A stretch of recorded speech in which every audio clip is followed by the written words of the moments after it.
Hi everyone, and thanks so much for joining today. I'm really excited for this demo as I'm going to be showing you how to go from a new blank Katana script all the way through to lighting and rendering an entire sequence of multiple shots. During the presentation, I'm going to be taking you through some new features that have been developed for Katana 4.5 and 5 and show you how these tools can really help to speed up your workflows while allowing you the creative freedom that you need as artists. So let's get started. I'm going to be working with USD assets in this demo. So I'm going to place down a USD in node to bring in the sequence. I could set up a variable switch and plug in a USD in for each shot, or we can use an expression to bring in our entire sequence of multiple shots using just this one node. This has been made even easier than before with the addition of the getVar syntax in Katana 4.5 and 5. And this syntax relies on graph state variables being set up. So let's do that now. I'm going to jump into the project settings tab and add a graph state variable named shot. I'm then going to add each shot for the sequence. In this case, there's 9. And I'm making sure that these numbers correspond to the shot numbers that are used in the USD file names. And once this is done, we can see that these are all selectable from the variables drop-down at the top. So now in the USD and parameters, I can write an expression that will load a shot based on which shot variation is selected. So I'll access the project directory, which in this case is the same as where each shot USD file lives. And the naming convention of these files is shot underscore C008 for sequence 8 underscore S for shot. And after this, we want to grab the shot number from the variable. So we can use getVar, and then the variable is called shot, and add the file extension, which is USDA. So now we have an expression that's reading a shot based on the selected variable. And this method is really efficient as we're using just one node to load the entire sequence, including the geometry, animation, and cameras. And as you can see, as I switch between the different shots, the scene graph updates. So we've done all this through just that one node and a graph state variable. And you can imagine if we have multiple sequences, it would be really easy to switch them out, as long as those naming conventions remain the same. If you take a look in the scene graph, you can see that all the materials have also been brought in. And if I select a piece of geometry and look in the attributes, then you can see that the assignments have all been brought in as well. And just to demonstrate this, I'll quickly switch on the PLMan render delegate in the viewer.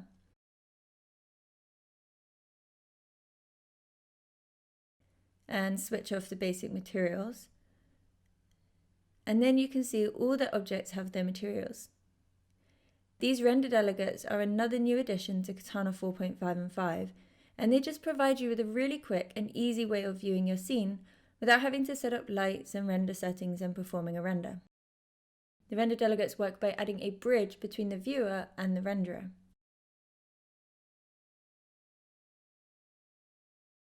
I'm going to switch the render delegate off for now while I set some more of the scene up.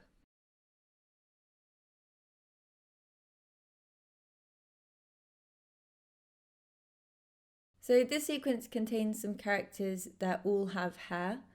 As you can see in the viewer, they're all bold at the moment. So I'm going to bring in a live group that has been created to set up the XGen files.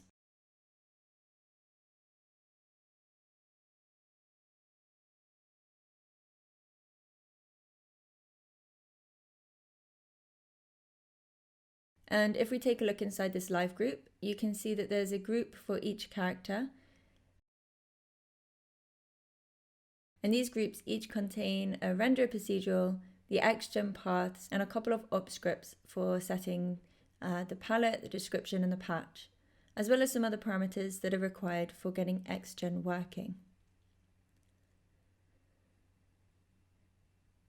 So Before going any further, I'm going to add some render nodes so that I can get a live render running to show you how this sequence can be lit and rendered really, really fast.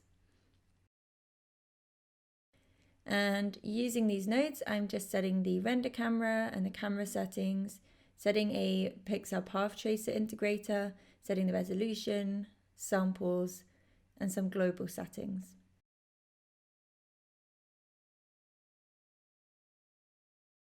I'm using RenderMan, so some of these nodes will be RenderMan specific, but their equivalents are available for whichever renderer you use.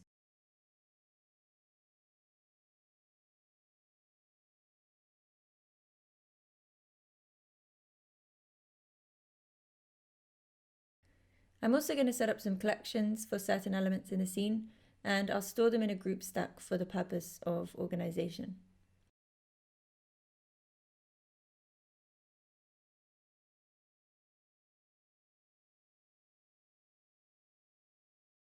So here I'm setting up a collection for the props by calling all items in the scene graph under root world geo whose name begins with the word prop. And as you can see, when I make this selection in the scene graph, the correct items are being selected. So I'm going to repeat this for the environment, characters, both separate and all together, and then one collection for the glass elements. I'm going to also create a collection that holds all the props, environments, and characters all together. And then I'll set some optimization collections, which will include anything that's not included in each shot. These collections specifically will make it really quick and easy when it comes to optimizing the shots, which I'll show you in the next step. So I've sped up this initial setup as there's a lot of repetition when I'm just creating the collections.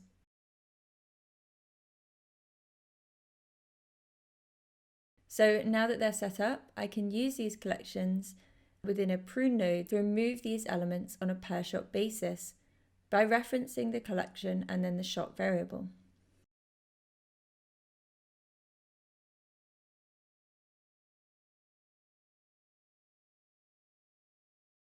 So as I switch between my different shots, a different collection would be referenced in.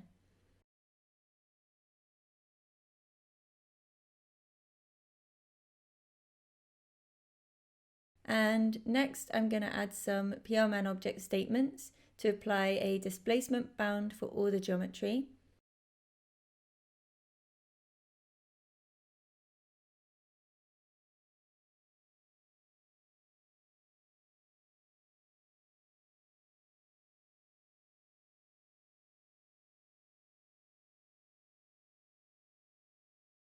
And increase the trace depth for the glass objects in particular. I'm also going to set the orientation for all polymesh and sub-D-mesh objects.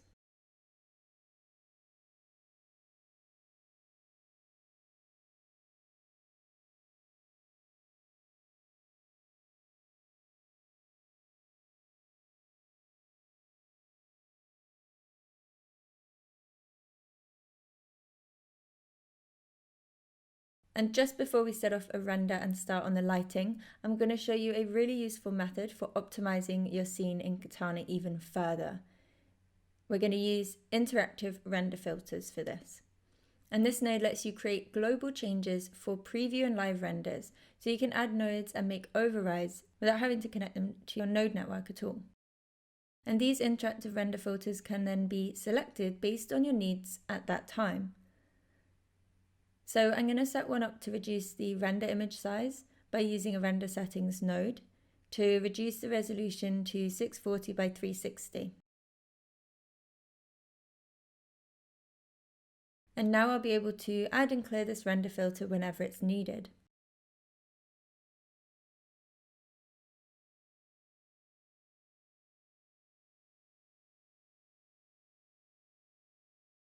I'm also going to set up some other render filters, including pruning the groom, isolating the main character, turning the displacement off, and some others which will help to reduce render times and let me work more quickly. And I'm just going to speed this up as the process is very similar for all of these render filters.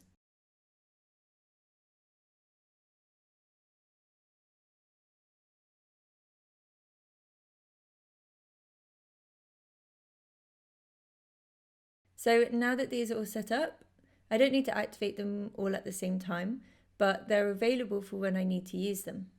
For example, a lighting artist may want to work with low-res renders and may not need the displacement or the groom to be turned on straight away. So being able to have control over these settings can really help to speed up your workflow.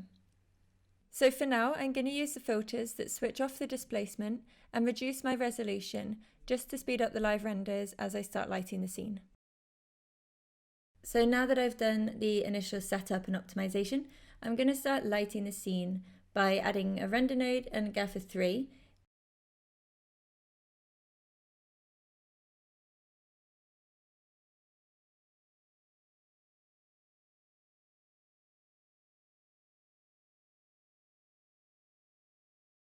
And then I'll set off a live render for just shot 10. I'm going to send the renders to the Katana queue, which is Katana's simple queuing mechanism for local renders. It's expected at this point that the render will come out black, as there's no lights in the scene yet. So I can jump full screen into the viewer, activate the lighting tools, choose a light from the drop down, and then I can really quickly and easily start clicking to place lights in the scene. And these lights are being placed in relation to the object's normal. So in this case, I want to focus on lighting the character here, and I can scale them, move them closer and further from the character. And as well as this, I can access some of the light parameters in this floating widget. So I can increase the exposure and add more of a warm orange color to the light.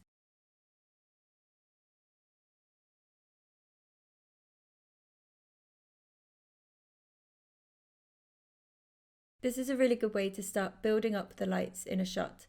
But I have a whole sequence to light, so I can set off some more live renders for a couple of other shots.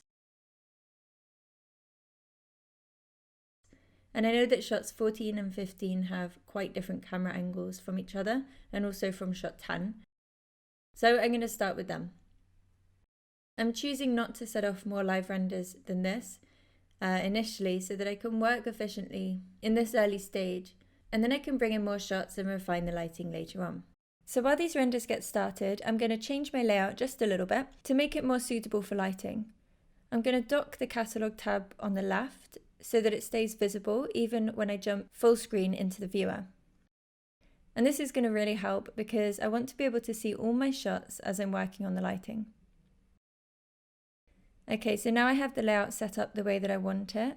I can jump into perspective view and start positioning the lights. So the light that I've already created is going to be the sunlight coming through the window. So I'll push it out past the window.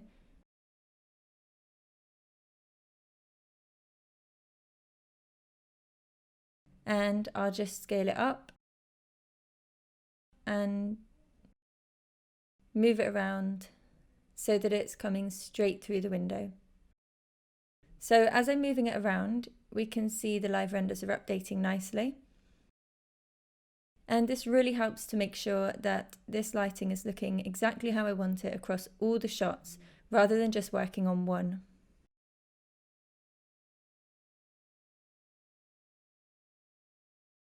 I'll move it back and increase the exposure, and just get it to the point where I think it's starting to look pretty good.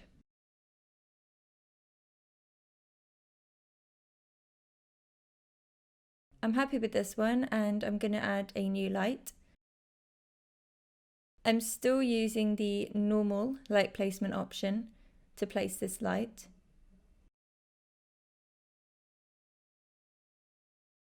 So as I move it around, I can aim it at other objects if I want to. But as well as this, I can use the more traditional ways of placing lights by looking through the light itself. And I choose these different methods depending on the situation. So for example, in this case, I want to make sure that the light is positioned directly behind the window. And I don't necessarily want to light a specific object in the room, as this light is going to be my skylight. So I'm going to give it a slightly blue tint as well. And as I'm making edits to the lights, you can see that when I select these lights in the viewer, none of the geometry is actually being selected. And this is because when the lighting tools are active, you're only able to select lights in the viewer. So none of the geometry is selectable, which prevents you from accidentally making geometry selections and just allows you to work that much more quickly.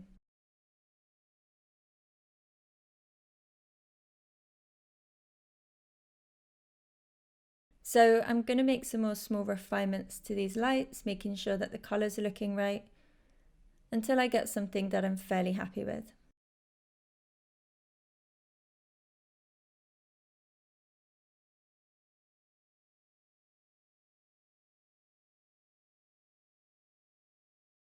And now I'm going to add one more light, which is going to be the fill light for this scene. And to do this, I'm going to use the camera position button, which is part of the lighting tools toolset. And this allows me to place the light at the position of the camera, which gives me a huge amount of control over where I want that light to go.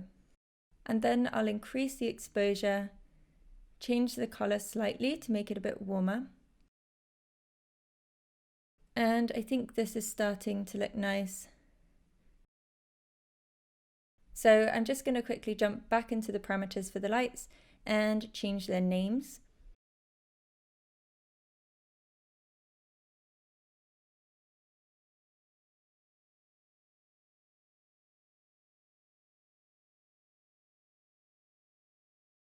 And then I'm also going to go into the advanced material parameters and assign them to a light group. And doing this will just make it much easier when I set up my AOVs later on in the session.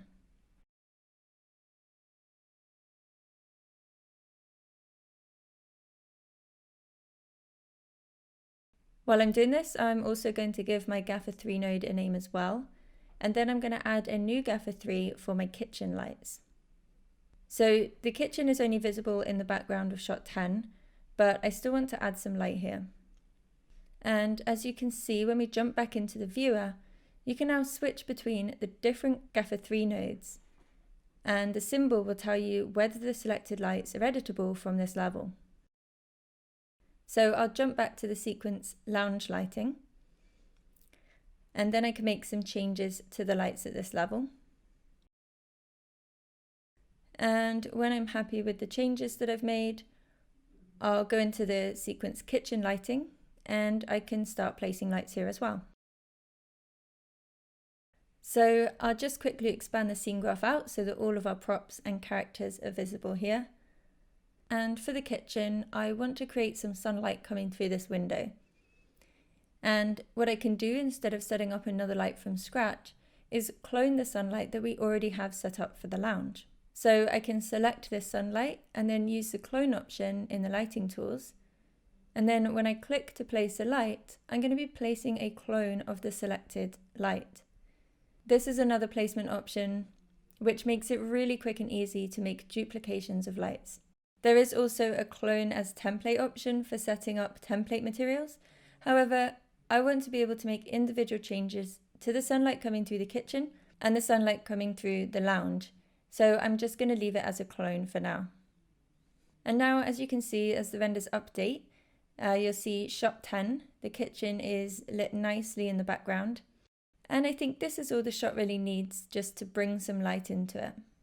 So I'll make a few more small changes. And then the last thing I'm going to do for now is to just add a RenderMan light filter. And I'm going to choose a barn light filter linked to the sunlight for the lounge. And this is just going to cast a nice window shape onto the rug. So I'm feeling quite happy with the sequence lighting for my shots. And now I can go in and make some per camera angle and per shot changes to this lighting.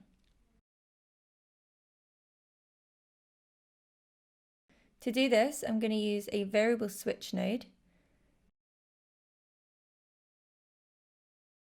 and reference the shot variable that we already have set up.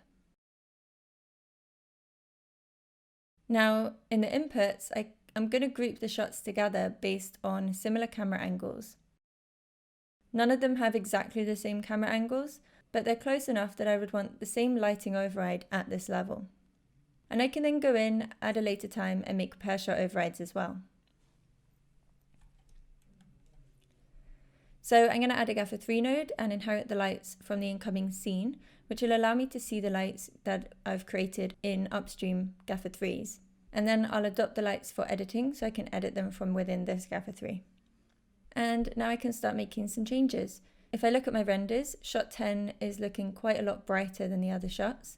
So I'm just going to bring the exposure down a little bit. And as you can see, when I'm doing this, only shot 10 is updating in the live render. And this functionality is part of the Foresight Plus work introduced in Katana 4.5 and 5. And this means that an update will only be triggered in a live render when changes are made that directly affect that render. So because I'm making a change to the lighting that affects shot 10, the other renders don't update, which allows me to work so much more efficiently. Another new addition brought in with Foresight Plus is the ability to pin attributes in the catalog.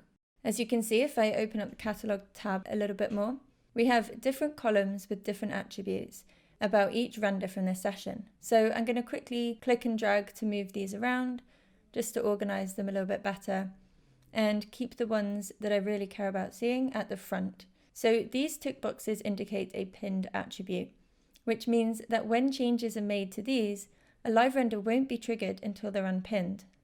For example, we have a global tick box and one for the frame. So if I scroll through the timeline and switch between different shots, live renders won't update because these attributes are pinned.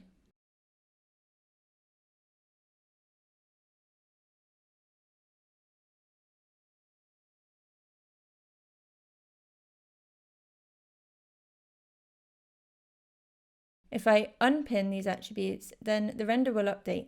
So I'll untick both the frame and the shot, and you can see that now this render is updating. And if I just unpin the frame and scrub through the timeline, then the render will update accordingly. This is really useful as it allows you to have full control over what triggers that live render to update and what doesn't. Another addition brought in with Foresight Plus is the Sync to Project Settings tick box. And when this is enabled, all your global settings will update based on which catalog entry is in the foreground. So as you can see, as I'm switching between them in the catalog, my scene graph, the frame, and graph state variables are all updating, so you can work in the context of your renders. These new Foresight Plus tools allow artists to work with a lot more control and efficiency.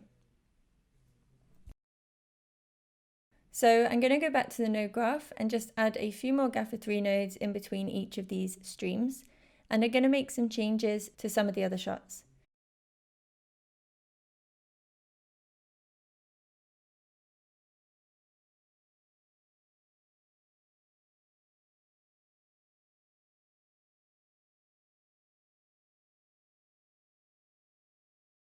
So in this case, the shots that are being affected include shot 40 and 14. So as I make changes here, you'll see two of my renders are updating. The aim of these overrides is to really get my lighting to look consistent across all these shots. So in certain shots, some lights might look too bright, whereas in other shots, they might not look bright enough. And we can then go down another level and add a variable enable group with a Gaffer 3 inside.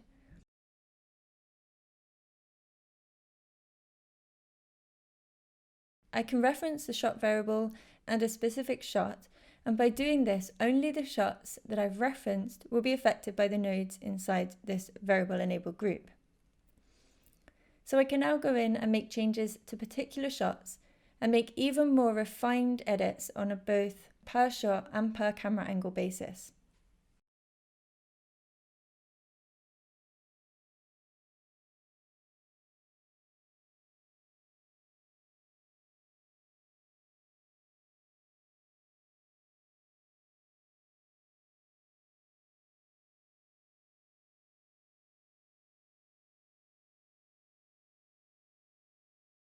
Remember, you can always add other shots to the existing variable switch and variable enable group nodes, and then all the affected renders will be triggered with the updates.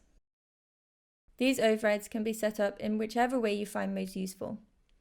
In production, it's fairly common for different artists to have control over different parts of the lighting, for example the sequence lighting and any individual shot lighting. These could then be divided up using live groups. So I'm going to leave the lighting here and just talk a little bit about variants. So there's a few material variations that have been brought in with the USD files in the sequence. I know that we have some shirt variants that have been set up for our hero character Joao, and we can access and switch between these using a USD in variant select node. So I'll place one down, but first I'm just going to cancel the live renders for now while I get this set up. So I'll place the USD in variant select, and then I'm just going to change my layout again as I need to access the scene graph and I don't really need the catalog docked anymore.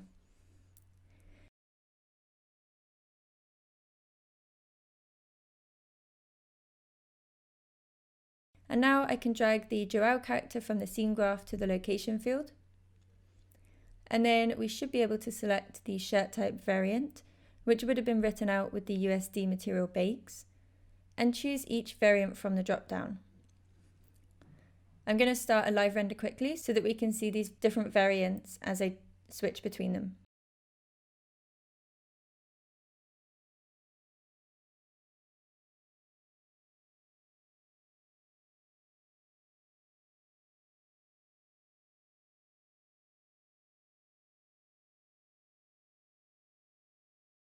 So as you can see, as I'm switching between these different variations, the live render updates.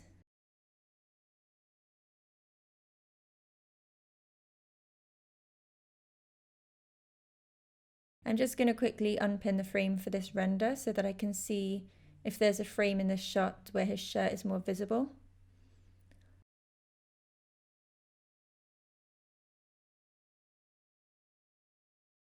But it doesn't look like there is. So that's fine, we can see this well enough here. So we can use this node to switch between these variations, but a more efficient way of doing this would be to link them to a graph state variable in the same way that we did with the shots. And this also avoids using multiple USD and variant select nodes and another variable switch. So first I need to add a graph state variable, this one for Joao's shirt type.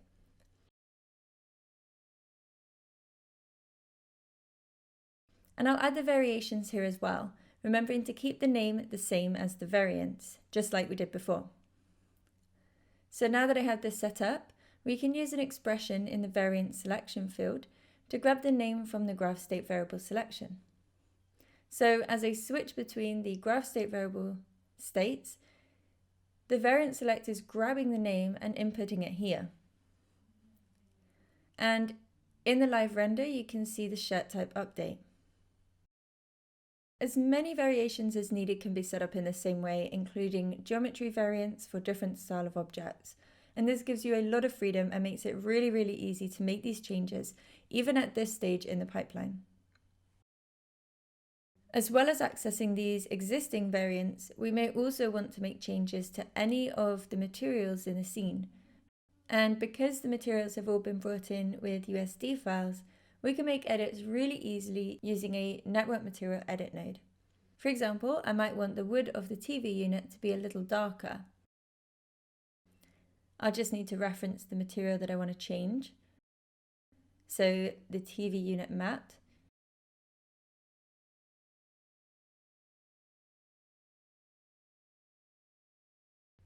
So I'll set a couple more renders off so that I can see these changes across a few different shots.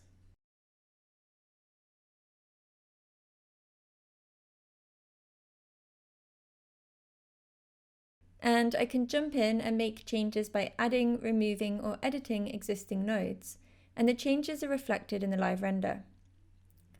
So here I'll open a color correct node that already exists in the node graph, and I'll just lower the exposure a little bit to make the wood of the TV unit a little bit darker. And you'll see that the node is now marked with a yellow stripe, and this indicates an edit. So once I've made this change, you can see that the live render is updating, and I can now jump into the monitor tab and compare the live render with a previous render from my catalog. I can use the multi-view options like the horizontal split or the swipe line to compare between the two as I'm making changes. The monitor and catalog tab have been designed to be used in unison, so you can really easily compare your current and previous renders to help with the iterative process.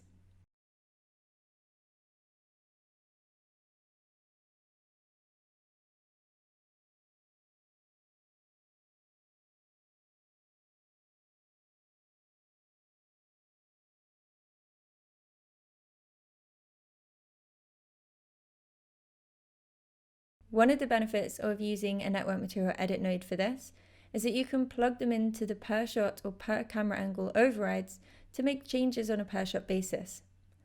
For example, this might look a little bit too dark in some of the shots, so we can have full control over which shots are actually being affected by this network material edit, either by plugging it into an existing stream that we already have set up, or by creating new variable enable groups and specifying exactly what shots we want to be affected.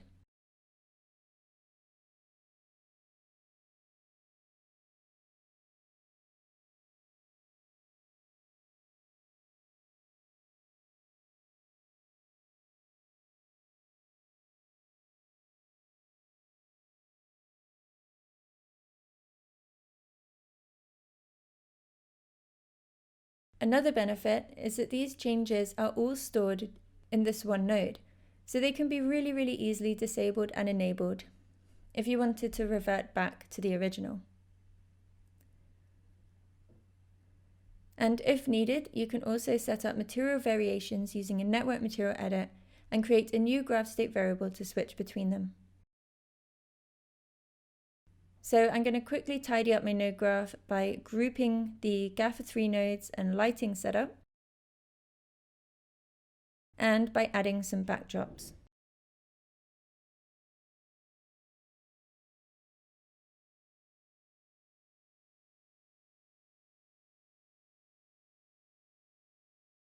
So I think the sequence is starting to look really nice so far, but there's still a lot that I could do to enhance the overall appearance. For example, volumes are a really quick and simple way of bringing atmosphere and depth to your scene. So I'm going to add a PRMan volume node. I'll just cancel my live renders while I do this.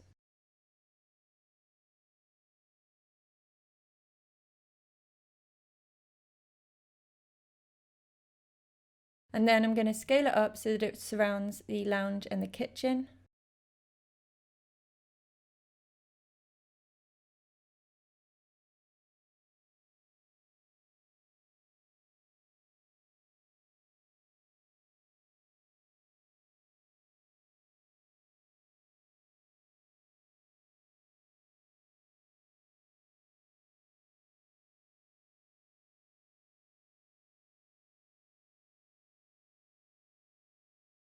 Then I'm going to add a primvar to set the density.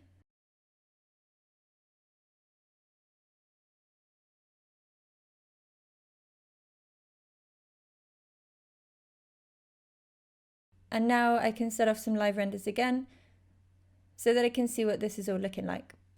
I'll set off some renders for shots 50 and 51, as shot 50 has all three characters and almost the whole lounge, and shot 51 is more of a close-up of just Joao. So I want to make sure that it looks right for both of these.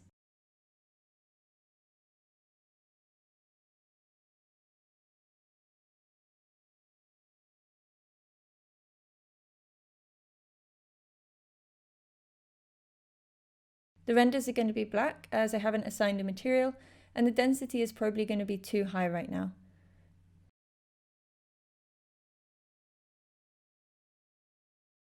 So I'll create and assign a pixel volume material.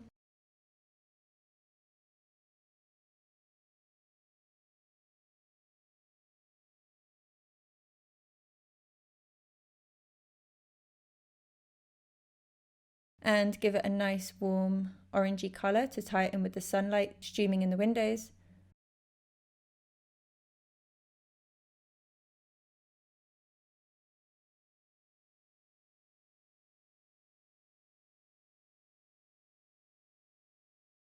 And then I can bring that density down until it starts to look nice within these shots.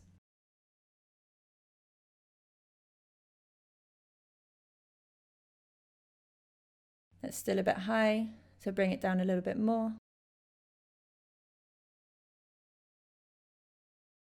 And that's looking good.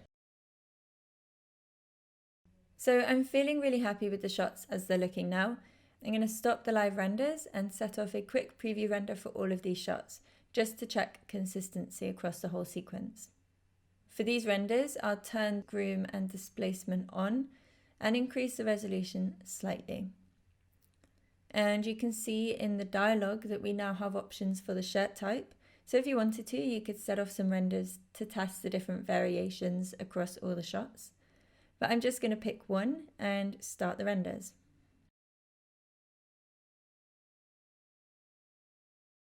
And I'm pretty happy with how they're all looking at this point.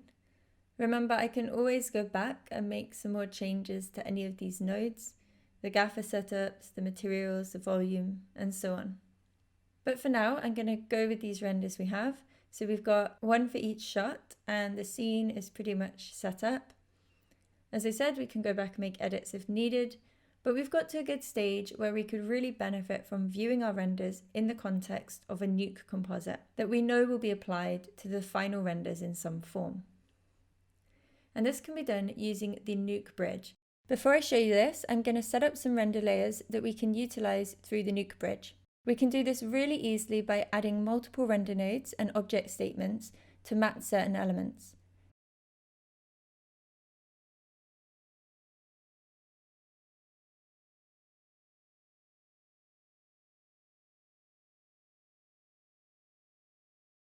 So I'm going to add one here for the environment. So I'll mat out all the characters. I'm also creating these render layers in the same way for each character and the volumes, as well as a couple for the entire scene, one with and one without volumetrics. I'll speed this up as the process for creating these layers is pretty similar for each one. To set these up, I'm just referencing the collections that we made before. For example, to map everything but our Joao character, I can reference the environment, the prop, and the characters minus Joao.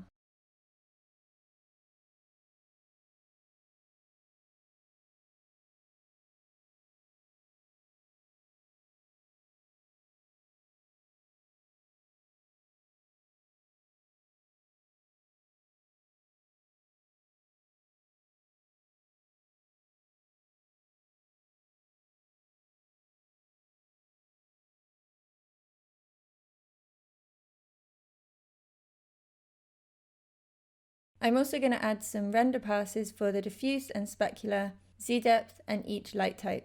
I'm using light path expressions here to define the AOVs, and I'm grouping the lights by the light groups that we set up in the parameters earlier.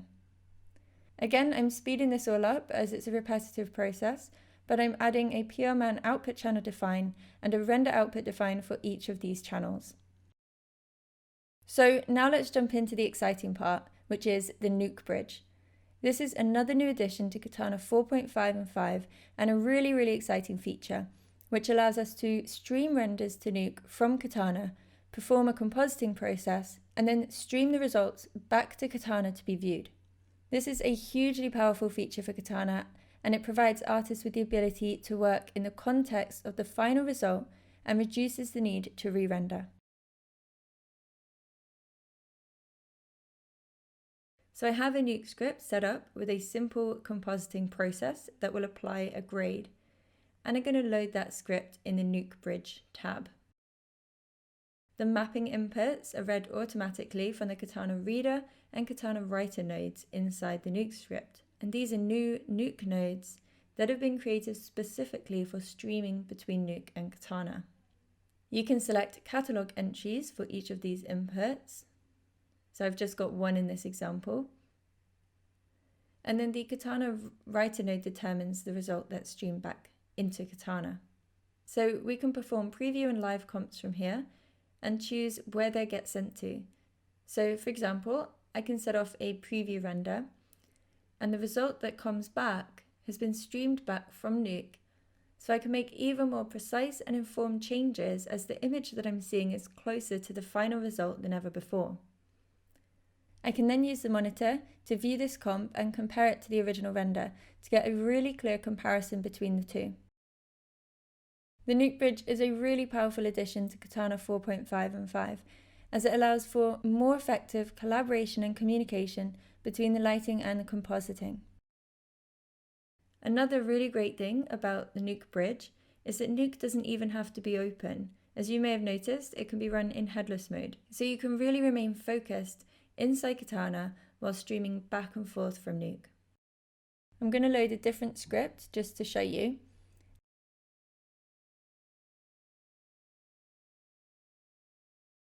This one has two inputs, so we can comp our volumetrics with the rest of the shot, and I'll just load another.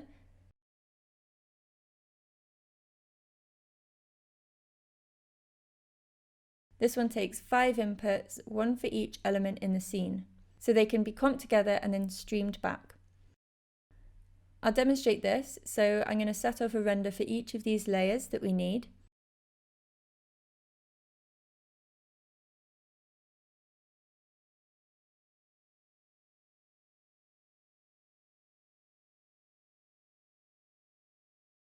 And when they're done, I'll select the catalog entries for the relevant inputs and then set off a preview comp. And you can see in the result that all these elements have now been comped together and a grade and a glow have been applied. This is great, but we may want to view or make some changes to the Nuke script itself. So to do this, we can just run an interactive comp, and that will launch Nuke so you can make adjustments. And these adjustments are applied to the image in Katana.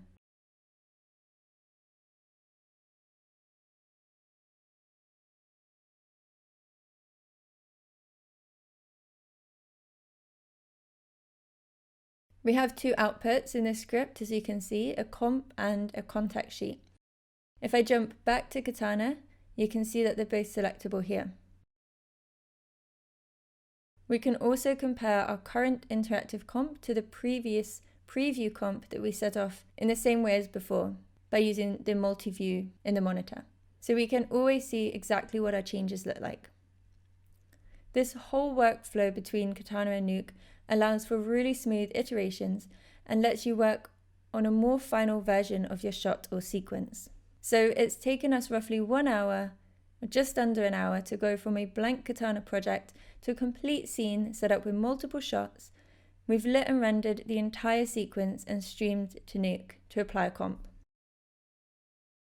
We can then use this template that we've set up for multiple other sequences in this project or even other projects. The new features of Katana 4.5 and 5 have really helped to improve this workflow and make artists' lives much easier. Thank you everyone so much for watching. I really hope that you found this presentation valuable. If you're interested in trialing Katana, then you can head to Foundry.com and start a 30-day free trial. You can get started with our learning content at learn.foundry.com/Katana.